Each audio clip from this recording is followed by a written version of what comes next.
Muy buenos días. En nombre de la doctora Marilucero Novoa Moreno, directora de la Escuela Judicial Rodrigo Lara Bonilla, me permito expresarles un fraterno saludo y una cordial bienvenida a esta actividad académica denominada Conversatorio Virtual de Jueces de Pequeñas Causas y Competencia Múltiple. El Consejo Superior ha destinado un espacio de formación a través de la Escuela Judicial Rodrigo Lara Bonilla para promover reflexiones y debates de los procedimientos y competencia de los juzgados de pequeñas causas y competencias múltiples. La actividad académica surge de la colaboración entre el Tribunal Superior del Distrito Judicial de Bogotá, la Subsecretaría de Acceso a la Justicia de la Alcaldía Mayor de Bogotá y la Escuela Judicial Rodrigo Lara Bonilla. Esta iniciativa aborda una problemática identificada y analizada en los últimos años, la cual es la falta de uniformidad en los criterios aplicados por los jueces de pequeñas causas y competencia múltiple. Esta situación podría estar obstaculizando el acceso a la administración de justicia y afectando a los usuarios que acuden a las casas de justicia. De esta manera se logró coordinar y concretar la realización de una videoconferencia para despejar inquietudes y lograr consensos en aras de facilitar la interacción entre los usuarios y los despachos judiciales. En ese sentido, el objetivo de esta conferencia consiste en examinar temas puntuales como son las generalidades, el reparto, las comisiones, asuntos que no se pueden comisionar y a quién se pueden comisionar. En desarrollo de lo anterior, para esta actividad académica tenemos el gusto de contar con el doctor Nathan Nisimblad Murillo, quien generosamente nos acompaña desde la ciudad de Medellín. El doctor Nisimblad es abogado y magíster en Derecho de la Universidad de los Andes.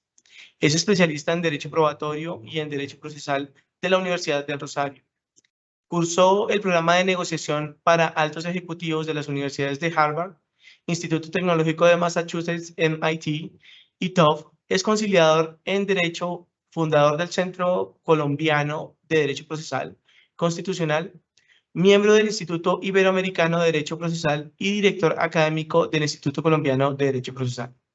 Además, es tratadista en Derecho Procesal, Derecho Probatorio, Derecho Procesal Constitucional y Derecho Comercial. Igualmente es docente investigador en Derecho Procesal y Derecho Probatorio. Ha sido juez de la República. Ha sido formador de la Escuela Judicial Rodrigo Lara Bonilla. Es ex procurador judicial 2 para asuntos civiles y actualmente se desempeña como magistrado del Tribunal Superior del Distrito Judicial de Medellín.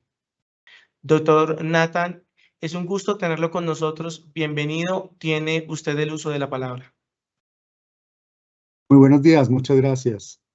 Y gracias, doctor Héctor Manuel Tovar. Buen día, profesional universitario de la Escuela Judicial.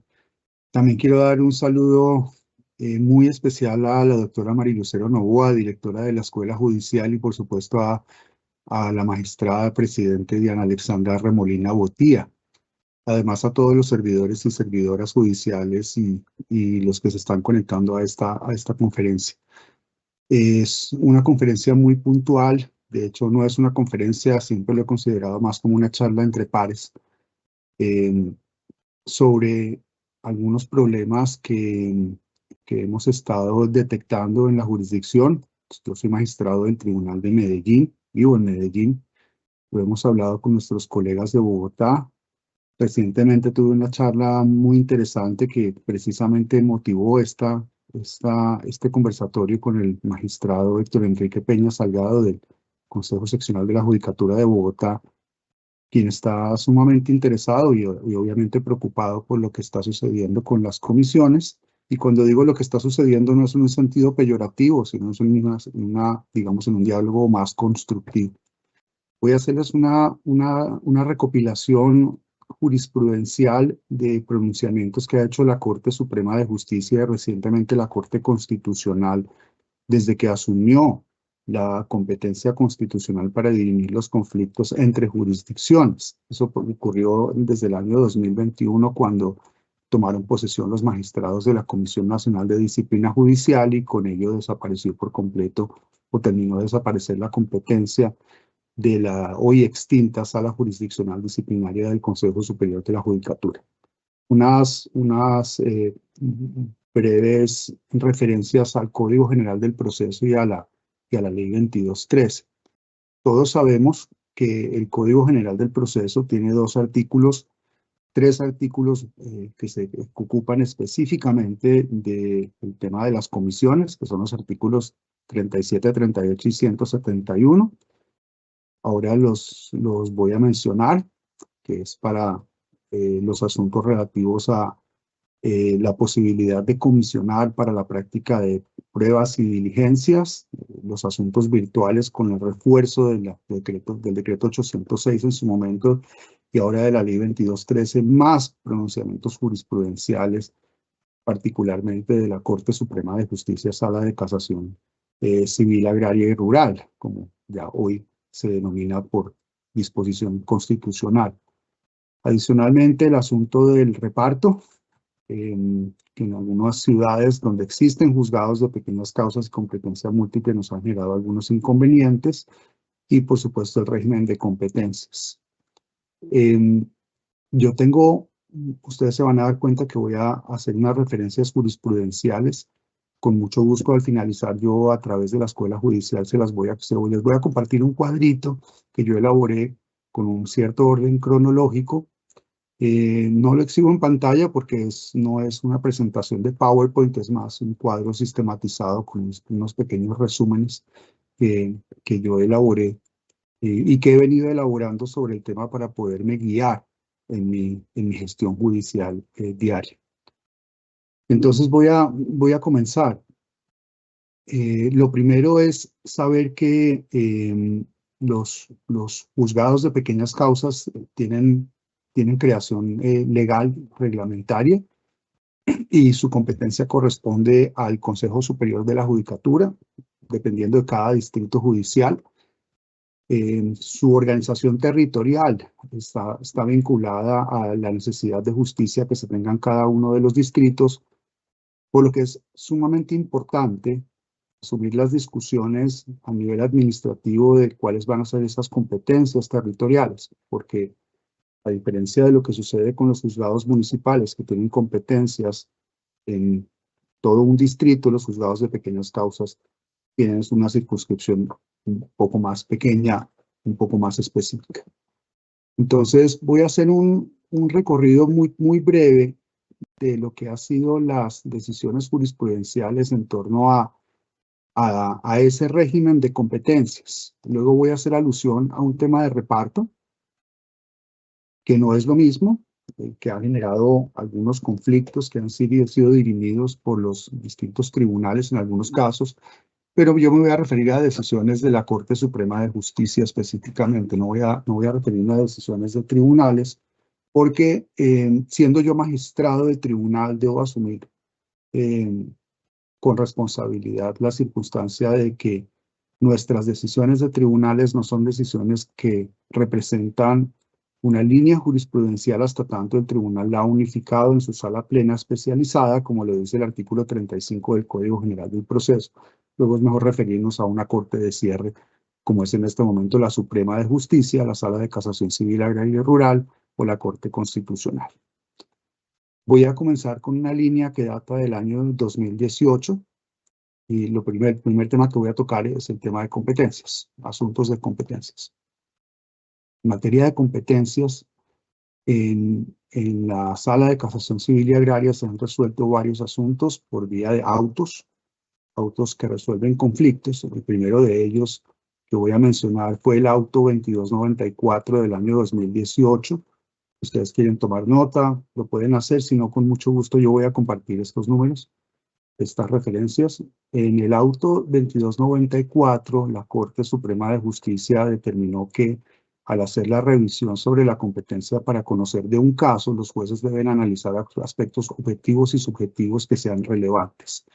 Y cuando se delimite la naturaleza del asunto, la competencia territorial, de acuerdo con los artículos 28 y 29 del Código General del Proceso, estudiando la cuantía del asunto, en caso de ser una cuantía mínima, debe evaluarse si en la ciudad existen juzgados de pequeñas causas, acatando lo previsto en los numerales primero y tercero del artículo 17, parágrafo del Código General del Proceso. Es decir, la Corte ya entra en el análisis, incluso en conflictos de competencia entre juzgados municipales, entra en el análisis sobre la posibilidad de que exista un juzgado de pequeñas causas en la ciudad, evento en el cual debe remitirse el proceso por competencia. Entonces, en primer lugar, debe hacerse un estudio de naturaleza, un asunto de cuantía y un asunto de competencia territorial para determinar si el Consejo de la Judicatura ha creado un juzgado de pequeñas causas. Y en este caso, en el auto 2294, se le remitió a un juzgado de pequeñas causas.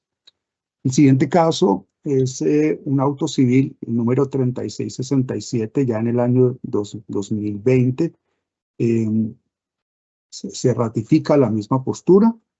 Luego, en el año 2021, en el auto 2378, fue un conflicto que involucró a 3 juzgados, un juzgado municipal, uno de pequeñas causas de Bogotá y un juzgado municipal en Cogua.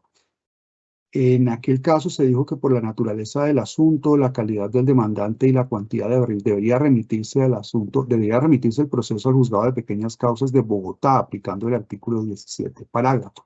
Es decir, nuevamente la Corte determinó que existiendo un juzgado de pequeñas causas por el análisis que se hacía de naturaleza, cuantía y territorio, era necesario determinar si los acuerdos del Consejo Superior de la Judicatura establecían la creación y establecimiento de juzgados de pequeñas causas. Luego, año 2022, es un caso interesante, auto 1099 de 2022. En este caso, en un conflicto de competencias, aunque no participó tampoco directamente un juzgado de pequeñas causas, se consideró que por virtud del artículo 17, parágrafo del Código General del Proceso, era necesario reconocer que por cuantía, naturaleza y existencia de este tipo de despachos, uno de ellos debía asumir la competencia. Nuevamente, la Corte reitera que la existencia de un juzgado de pequeñas causas es un criterio esencial para determinar, por razón del territorio, la cuantía, la naturaleza del asunto, si debe remitírsele para su conocimiento. Y finalmente, año 2024, una providencia muy reciente, auto civil 048 del año 2024, llevó a la Corte nuevamente a determinar lo siguiente, pero en este caso por descongestión. Un juzgado recibió por descongestión un proceso, el juzgado decidió, en palabras de la Corte, desligarse del asunto por una reforma de la demanda, pero determinó la Corte que si no había un cambio de cuantías, los juzgados de pequeñas causas no podían separarse del conocimiento del asunto. Nuevamente es el auto 048 del año 2024. Ahora, tema del reparto por localidades. ¿Qué sucede en el caso de que existan localidades en un determinado circuito, en un determinado distrito? Les traigo 2 pronunciamientos que se los voy a compartir igualmente, que es el auto civil 403 del año 2023 y el auto 138 de 2024. En el primero, en el auto 403 de 2023, la Corte determinó que de acuerdo con un acuerdo del año 2014, que fue el 178 del Consejo Superior de la Judicatura, que había creado los juzgados pilotos de pequeñas causas, este acuerdo estableció en el artículo 3 que los juzgados tienen competencia a nivel municipal y local, por lo que podían conocer de los procesos que no correspondan a localidad o comuna, y que debido a un error en el reparto le fueran allegados. Es decir, si el primer estrado judicial, dijo la Corte, en conflicto no dispuso que el competente para conocer de la demanda ejecutiva fuera otro de los juzgados desconcentrados de Bogotá, estaba habilitado para hacerlo. Ese caso sucedió en la ciudad de Bogotá. Yo creo que los que están conectados, y la mayoría son de Bogotá, recordarán lo que sucedió cuando fueron creados esos juzgados en su momento, años 2014, 15, 16, en que los juzgados de pequeñas causas terminaron conociendo de asuntos de competencia de los mismos juzgados municipales, es decir, a una competencia amplia, no estaban ubicados por localidades y no obstante que algunos de ellos ya tenían una circunscripción territorial aparentemente definida, los acuerdos del Consejo de la Judicatura no habían sido muy claros, es decir, le habían dado una competencia global sobre todo el circuito, lo cual generó pues ciertas disputas o colisiones entre los juzgados municipales, porque la idea central de crear un juzgado de pequeñas causas era que conociera precisamente de asuntos en localidades y que se acercara al usuario en un acuerdo y en colaboración precisamente con los alcaldes o con las casas de justicia. No sucedió así en ese momento y el asunto ha sido reiterado ante la Corte Suprema de Justicia, que lo ha resuelto de la manera como se los acabo de contar. Cambio de tema y voy avanzando rápidamente para poder aprovechar la mañana. Comisiones. Tal vez lo que más ha preocupado y en pandemia fue un asunto que suscitó cantidades de inconvenientes e interrogantes que todavía lo sigue generando por la ley 22.3, el decreto 806, por lo que sucedió con los inspectores de policía y los alcaldes, que más adelante voy a mencionar los asuntos que se pueden comisionar y los asuntos que no se pueden comisionar y a quién se puede comisionar. La Corte Suprema de Justicia ha tenido que intervenir varias veces, en algunos casos por vía de autos que resuelven conflictos, en algunos casos por vía de tutelas. Primero me voy a referir a los casos en que expresamente la Corte ha dicho que se puede comisionar. En primer lugar, el auto 881 del año 2021.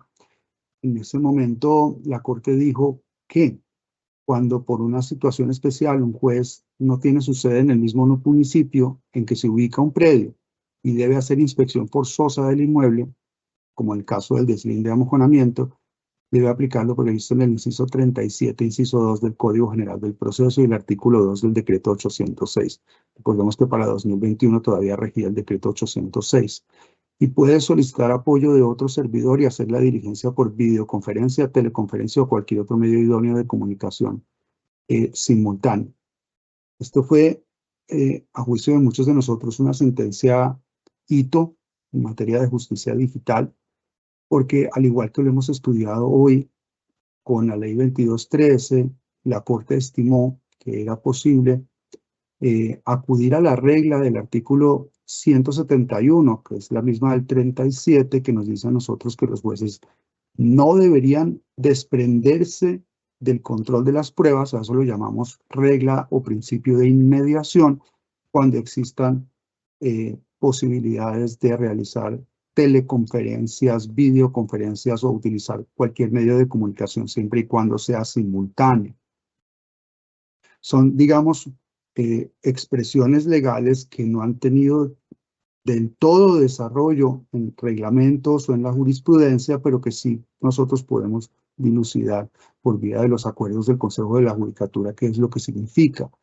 En ese momento, recordemos que los despachos judiciales estaban cerrados en cuanto a atención al público, estábamos todos trabajando desde los hogares por disposición expresa y obligatoria del Consejo Superior de la Judicatura y de hecho del Gobierno Nacional, pero ya se contaba con autorización del Consejo Superior de la Judicatura para realizar inspecciones judiciales. Se dijo que en algunos casos, atendiendo a reglas de bioseguridad, los juzgados podían incluso salir a hacerlas o hacerlas desde sus despachos. La pregunta era si se hacía dentro del despacho, cómo lo podíamos realizar. La Corte avaló la posibilidad de hacer inspecciones judiciales por vía virtual, bien por videoconferencia, teleconferencia o cualquier otro medio, siempre y cuando se garantizara la simultaneidad. Uno de los primeros casos en que nosotros pudimos entender que sí podíamos hacer inspecciones remotas por vía de tecnologías, y para eso tocó acudir, si ustedes recuerdan, a una circular que fue la circular 11 del año 2020, que todavía sigue vigente, por cierto. Estamos esperando que la actualicen, que es la circular que habla del uso de tecnologías y herramientas colaborativas para la rama judicial. Entonces, importante la sentencia. Muchos de nosotros creemos que sigue vigente hoy. Conocemos pronunciamientos que yo llamaría individuales, no aislados, sino individuales, es decir, pronunciamientos de solo un magistrado ponente de pronto, que no reflejan la tesis de todo un tribunal, según las cuales no se podría hacer inspección por vía remota, es decir, que los jueces deberían participar personal, directa y físicamente de la inspección, so pena de nulidad, pero no ha sido la constante en todos los tribunales, incluso en la mayoría de los otros magistrados de un tribunal, particularmente el de Bogotá, la tesis pues no ha sido acogida por el Pleno ni en una decisión de unificación, de acuerdo con las reglas del artículo 35 del Código General del Proceso. Entonces preferimos acogernos por ahora a la jurisprudencia de la Corte Suprema de Justicia. Continúo. En el año 2022, la Corte Suprema de Justicia, entre muchas tutelas, realizó un pronunciamiento importante en la tutela 2704, año 2022, en la que estableció que, de acuerdo con los artículos 37 y 38 del Código General del Proceso, es posible comisionar para la práctica de pruebas en los casos que autoriza el artículo 131.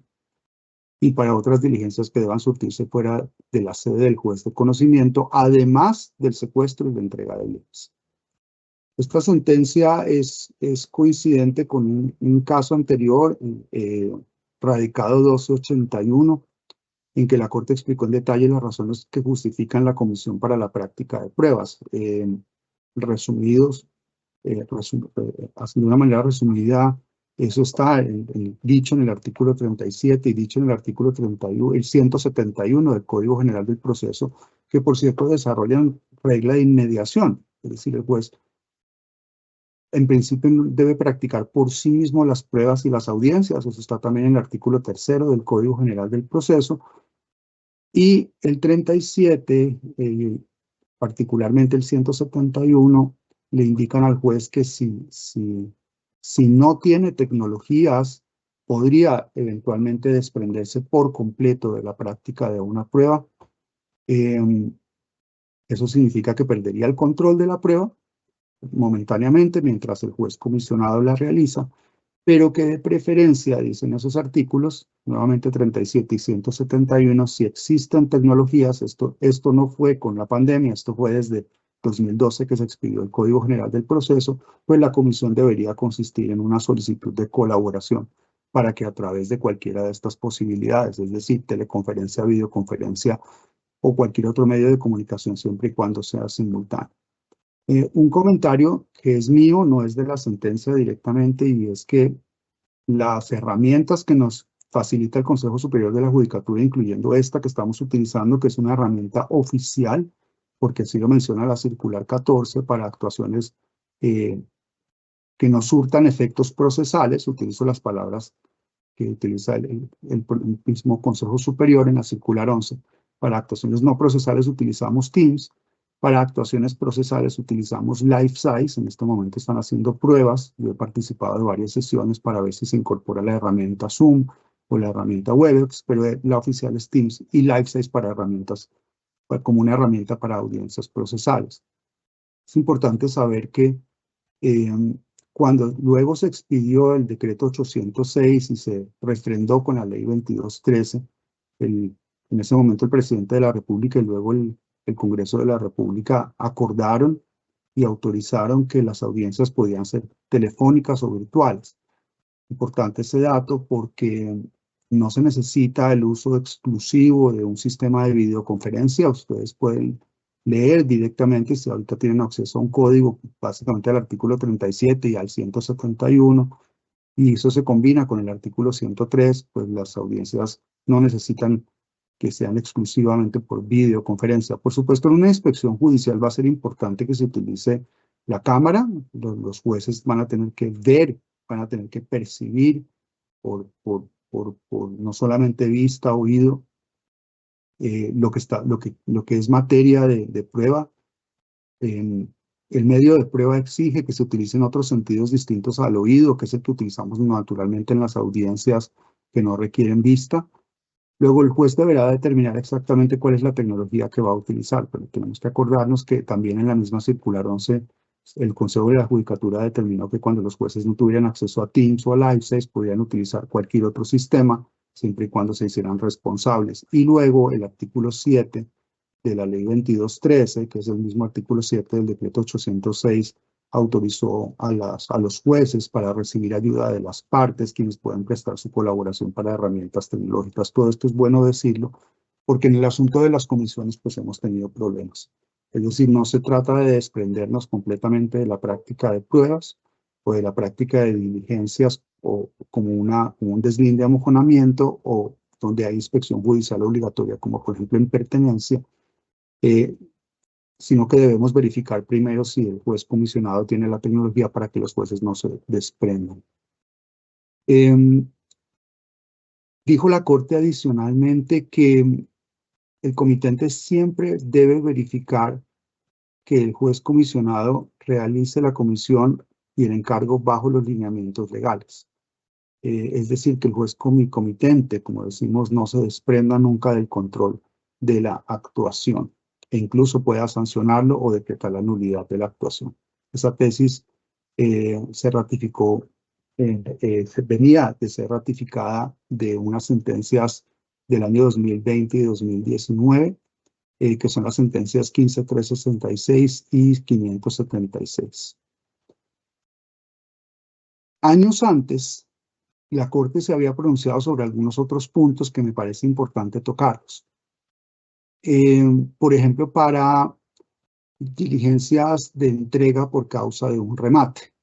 Sentencia 14558 de 2019. La Corte dijo que si bien el juez puede comisionar para entregas por causa de un remate, debe ser cauteloso en casos como la subasta realizada dentro de un proceso divisorio. Aquí se presentó un remate dentro de un proceso divisorio en que se había decretado partición económica, lo que llamamos en la rama judicial división ad valorem, puesto que, dice la Corte, la sentencia de distribución y la entrega de la cosa al rematante, en caso de requerir una comisión, debe tener un control estricto de los poderes de ordenación para lograr que la diligencia se realice con prontitud.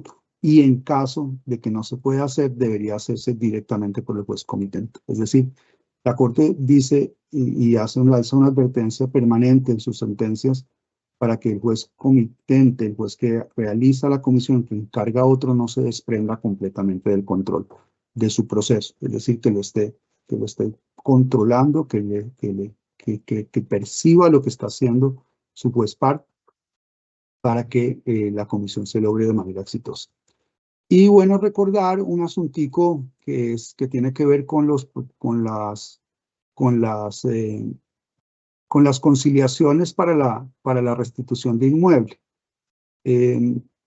Todos recordamos que desde la ley 446 de 1998, eso estaba en el artículo 69, ha sido posible conciliar la terminación de un contrato de arrendamiento, es decir, de manera consensuada, y fijar las reglas específicas, lo que nosotros llamamos los extremos específicos de ese diferendo, como la fecha de entrega, incluso la hora de entrega, la forma de entrega, y si todo eso está perfectamente delimitado en el acta de conciliación, el centro de conciliación puede solicitar a los jueces la diligencia de entrega. Nos sucedió en el año 2015 que de vuelta un juez había comisionado al centro de conciliación para realizar la gestión y la Corte recordó que la propia ley restringía la posibilidad de solicitarle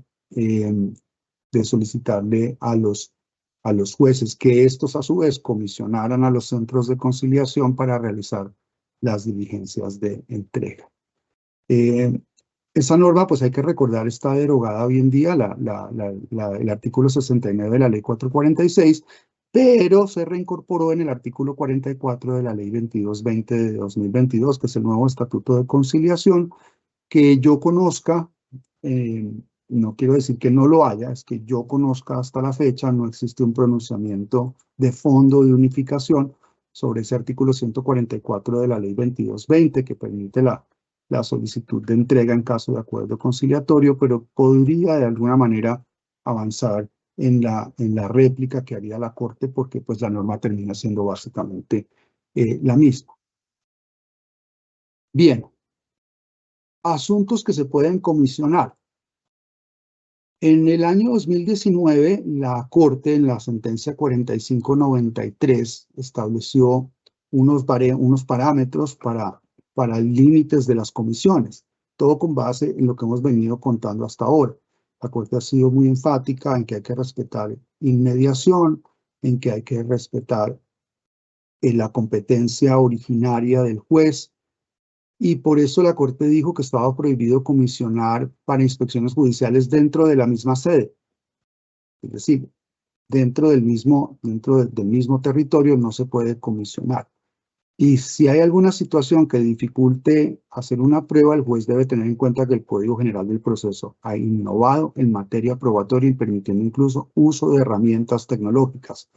Es muy importante el tema de las herramientas tecnológicas porque no debe ser una excusa por razón del territorio, por razón de la distancia, para que de manera prácticamente automática un juez comisione, porque sabemos que hoy en día existe el pronunciamiento, no solo de la Corte Suprema de Justicia, sino la refrendación que hizo el Congreso de la República con el artículo 7 de la Ley 2213 del año 2023. Entonces es importante que se haga uso de digamos, todo el parque tecnológico y de la posibilidad que se tiene de recibir la colaboración de las partes. Eso ya lo hemos visto en muchos distritos, lo hemos visto en muchos casos en que abogados se ofrecen a colaborarle a los jueces.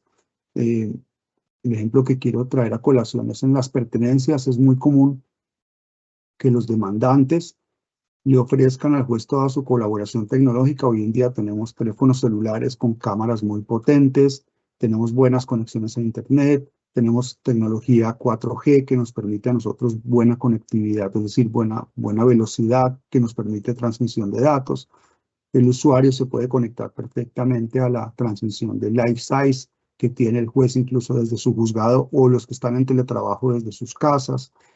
Los demás sujetos procesales se pueden conectar. Hemos visto casos de curadores ad litem que se conectan a la audiencia y el demandante ofrece su celular y recorre el predio y el juez está coordinando toda la diligencia. Es decir, el juez le indica a la persona qué hacer, le indica a la persona por dónde caminar, hacia dónde apuntar la cámara, y si lo considera suficiente, por ejemplo, en inmuebles urbanos, que el juez puede identificar todo el bien. Nos referimos a casas, apartamentos, unidades cerradas, inclusive lotes de gran extensión se han logrado. No es necesario que los jueces vayan. Y la persona prestó su colaboración. Eso es perfectamente lícito, es viable y en algunos casos es preferible para no generar tropiezos en la actuación. Recuerden que la Corte ha sido enfática en el requerimiento de celeridad que necesitamos para los procesos judiciales. Y una sentencia más, que es una sentencia ya muy reciente del año 2023, que es la sentencia 12410, Sala de Casación Civil, en ese momento era solo civil, ya para hoy civil, agrario y rural. En ese caso, la Corte indicó que la potestad para comisionar para la práctica de medidas cautelares está vedada cuando las medidas cautelares son extraprocesales. Recordemos que es posible hacer práctica de medidas cautelares anticipadas y dentro de ellas realizar práctica de pruebas. Es en ciertos procesos muy particulares, por ejemplo, en competencia desleal. La Corte determinó que en esos casos no era posible comisionar para la práctica de esas pruebas. Bien, voy avanzando. ¿A quiénes se puede comisionar y en últimas a quiénes no se puede comisionar? Hubo toda una discusión con la ley 1801, que afortunadamente hoy está zanjada con la ley 2030, la ley 2030 del año 2020. En su momento la tuvo que zanjar tanto la Corte Suprema de Justicia como la Corte Constitucional. Inicialmente dos sentencias tocaron el tema de muchas que salieron, que llegaron a la Corte Suprema de Justicia por vía de tribunales o de manera directa. Particularmente voy a mencionar una del año 2017, que fue cuando recién se presentó el problema, que fue la sentencia 220-50, y luego reiterado en la sentencia 33-34 del año 2019. En estas sentencias se abordó el problema de la Comisión para Inspecciones de Policía y Alcaldías, en vigencia de la redacción original del artículo 206, parágrafo 1 de la Ley 1801.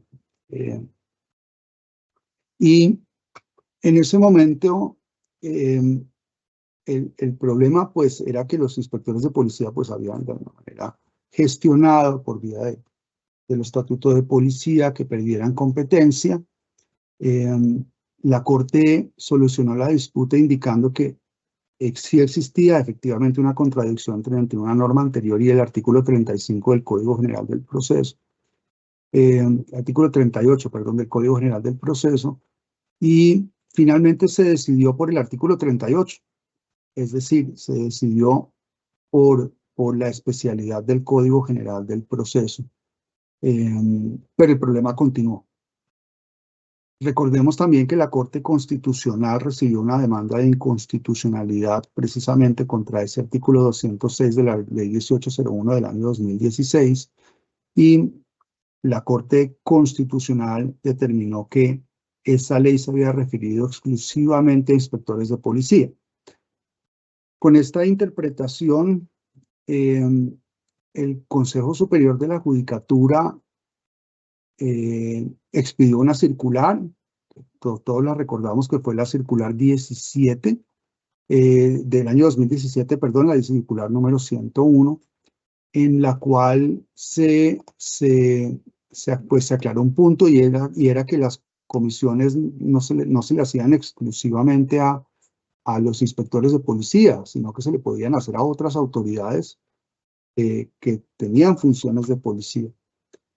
Y en ese momento pues se comenzó a comisionar incluso alcaldes. Ya para el año 2021, nosotros teníamos comisiones hacia alcaldes y comisiones hacia inspectores. Los inspectores habían rehusado. En algunos casos se les ordenó adelantar las comisiones, es decir, se les ordenó atender las comisiones. En otros casos simplemente las devolvieron y se les remitieron a los alcaldes. Hubo un caso especial de los alcaldes menores en Bogotá. Hubo un caso con el Consejo de Justicia de Bogotá. Y hubo un problema también de tránsito legislativo, porque en todo esto había un régimen de competencias que tocó resolverlo con el artículo 40 de la Ley 153 del 87, que si ustedes pues recuerdan fue modificado por el artículo 624 del Código General del Proceso. Finalmente, cuando ya la Corte Constitucional asumió su competencia constitucional para dirimir los conflictos de jurisdicciones, si bien la Corte recibió varios casos y los ha seguido recibiendo cada vez menos, provenientes de alcaldes que habían sido comisionados por jueces, si bien la Corte determinó que no era competente para dirimir un conflicto entre una autoridad administrativa, que lo es el alcalde, y una autoridad jurisdiccional, que lo es el juez, pues sí determinó que el conflicto era aparente porque había una orden clara del juez y que la Ley 2030 del año 2020 había zanjado el asunto y había retornado yo diría la armonía con el artículo 38, inciso tercero del Código General del Proceso, más la circular 101 del año 2017, y determinó en autos del 2021, el auto 2021 es un auto que ha sido citado permanentemente por la Corte, es tal vez el auto más completo, que ha sido reiterado, fue reiterado en 2023, en el que la Corte dice básicamente lo siguiente. Lo primero, pues, es que cuando existió la prohibición de la Ley 1806, esa prohibición de comisionar fue exclusivamente, y la Corte lo subraya, a los inspectores de policía. Pero ni la ley ni la jurisprudencia lo extendió a las alcaldías. Luego eran conflictos aparentes y se les devolvió a las alcaldías para que realizaran las comisiones en acatamiento de las órdenes judiciales. Y la Corte se pronuncia enfáticamente en torno a la necesidad de cumplir y acatar las decisiones de los jueces. La Corte tiene frases contundentes que las utiliza a veces incluso en desacatos en tutela según las que dice las órdenes de los jueces son para cumplirlas. Y se dijo que, pues ya en vigencia de la ley 2030, las normas que regulan la materia obligan tanto a inspectores como a alcalde a cumplir con los despachos comisorios. La Corte resalta, pues, finalmente que de acuerdo con esa ley, las autoridades pueden comisionar a alcaldes con el fin de materializar la colaboración armónica entre los poderes públicos. Y precisa una vez más, ya lo venía diciendo desde antes, que las alcaldías son autoridades administrativas y que excepcionalmente pueden recibir funciones jurisdiccionales, pero en este caso, en el caso de las comisiones, el alcalde no está ejerciendo, esto es muy importante decirlo, una función netamente jurisdiccional, sino que está cumpliendo una función administrativa, por lo cual la misma Corte dice que finalmente no es un conflicto que deba dirimir, simplemente recuerda al alcalde que debe cumplir con la comisión, pero no dirime como tal el conflicto porque considera que es un conflicto que no es de su competencia, en tanto que está involucrada una autoridad administrativa en ejercicio de una función administrativa, que es la de recibir la comisión y acatarla, y no un conflicto entre jurisdicciones. Entonces, ese dato también es importante. Voy a reiterar ese último. La Corte Constitucional aclara en sus autos que si bien los alcaldes y las autoridades de policía pueden ejercer jurisdicción de acuerdo con el artículo 116 de la Constitución, en algunos casos no lo es en el evento en que reciban una comisión de los jueces, es decir, no adquieren función jurisdiccional. Lo que cumplen es una función de colaboración armónica entre los poderes públicos y realizan una función netamente administrativa. Es importante eso saberlo y por eso también ratifica el deber que tienen los jueces de estar vigilantes, atentos del cumplimiento de las comisiones, y esto, por supuesto, en armonía con lo que había dicho la Corte Suprema de Justicia en fallos anteriores. Creo que hoy la situación es bastante clara, es bastante, digamos, el panorama ha sido despejado con la ley 2030. Resumidas cuentas, podemos comisionar con unas reglas muy específicas, entonces pues voy a resumir todo lo que acabo de decir para no extenuarlos más. Se puede comisionar para práctica de pruebas pues desde el comienzo, pero primero verificando que ni el juez comisionado ni el juez comitente tengan tecnologías, cosa que hoy día es bastante difícil. Esa norma no es del decreto 806 ni de la 2213, esa norma data de la redacción original del Código General del Proceso. Muchas autoridades lo utilizan, sobre todo las altas cortes. En ese caso no debe haber desprendimiento de la función de practicar la prueba, eso lo llamamos regla de inmediación.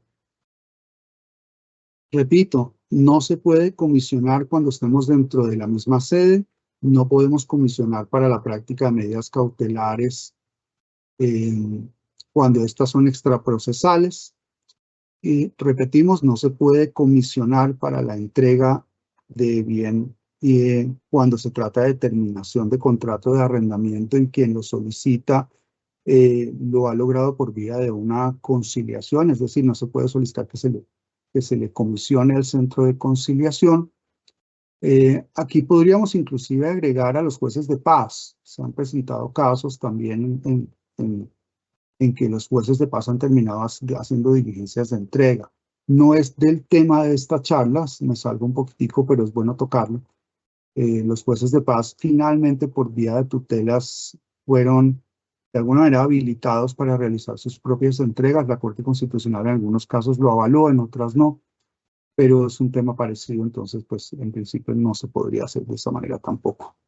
Se puede comisionar para diligencias de entregas por causa de un remate, y si insiste mucho, la Corte le hace un llamado a los jueces para que no pierdan el control de esas entregas. Y se puede comisionar para la práctica de cualquier prueba, siempre y cuando no existan las tecnologías. Repito, nuevamente el tema de las tecnologías es bastante amplio. No necesariamente voy a poner un ejemplo, la práctica de una prueba testimonial o una declaración de parte requiere indefectiblemente una videoconferencia. Me hago responsable por este comentario, hago parte de varias He hecho parte en varias sesiones, invitado muy amablemente por la magistrada Diana Remolina, por el doctor Aurelio. Cuando era presidente el año pasado, me invitaron a varias sesiones para actualización del protocolo de audiencias. Allá discutimos ampliamente sobre la necesidad o no de utilizar las cámaras para hacer las audiencias. Hasta ahora la conclusión general jurisdiccional ha sido que no es causal de nulidad, pues no utilizar una cámara, y eso precisamente porque la propia ley habla de teleconferencia. La teleconferencia es una llamada. No hay que olvidar, y en esto ha sido, digamos, muy generosa la Escuela Judicial a través de las capacitaciones, que la herramienta LifeSize tiene la posibilidad de conectarse por teléfono, tiene unas líneas nacionales gratuitas para que todo el que quiera entrar a la audiencia por vía telefónica, uno siempre hace esta señal como queriendo decir, no es videos, es oído y voz. Por eso hacemos esta señal. No se necesita ver a la persona porque pues la inmediación no es un sistema de valoración probatoria, no es objeto de esta charla, pero hay que recordarlo. ¿Por qué es bueno recordarlo? Porque hemos visto casos de jueces que se niegan a realizar sus pruebas porque consideran que si no tienen una conexión por videoconferencia no la pueden hacer. Y esa de pronto va a ser indispensable, tal vez en el caso de la inspección judicial, pero no para todas las demás. No para un interrogatorio a un perito, no para un interrogatorio a un testigo y tampoco para interrogar a la parte. Porque lo que necesitamos no es ver su rostro mientras declara, lo que necesitamos es escuchar lo que tiene para decirnos, porque la ley estatutaria de la Administración de Justicia nos dice que los procesos son orales. El tema diferente es que tengamos la herramienta como esta, yo tengo prendida mi cámara, pero ustedes no, para que nos podamos comunicar de una manera tal vez un poco más amable y cercana, pero realmente en ámbitos judiciales no genera ningún impacto. Termino entonces. Siempre hay que revisar el asunto de las localidades. Siempre hay que revisar el tema del reparto por razón territorial. No hay que olvidar en todos los casos en los que se reciban demandas en procesos de mínima cuantía y que puedan ser competencia de un juez de pequeñas causas, si en el territorio en el que se suscita el conflicto por los factores atributivos, que en este caso son objetivos de esa competencia, puede remitirse a un juez de pequeñas causas. Entonces es bueno hacer divulgación en todos los distritos. Sé de primera mano, porque ahora soy presidente de la Sala Civil del Tribunal de Medellín, que no todos los jueces siempre están enterados cuántos jueces de pequeñas causas hay. Esto es un llamado siempre que hacemos a hacer divulgación, a hacer encuentros, a que todos estemos enterados cuántos juzgados hay dentro del distrito, cuál es exactamente su competencia territorial para poderles hacer la remisión por vía de, no es un tema de competencia, sino es un tema de reparto, así como se manejó inclusive con la acción de tutela. Bien, creo que con esto logré adelantar bastante, así puedo de alguna manera dispensarnos a todos de charlas posteriores. El asunto amerita obviamente mucho más discusión y esperamos que en la Corte Constitucional se genere, yo creo, más unificación para todos los distritos judiciales, pero es un asunto que también compete a los diferentes consejos seccionales, quienes se encargan de designar las reglas de asignación para los distintos juzgados de pequeñas causas. Yo creo que con esto abarqué lo que me propuse desde el comienzo. No sé si hay alguna pregunta adicional, si no, con esto podríamos dar por terminada la sesión.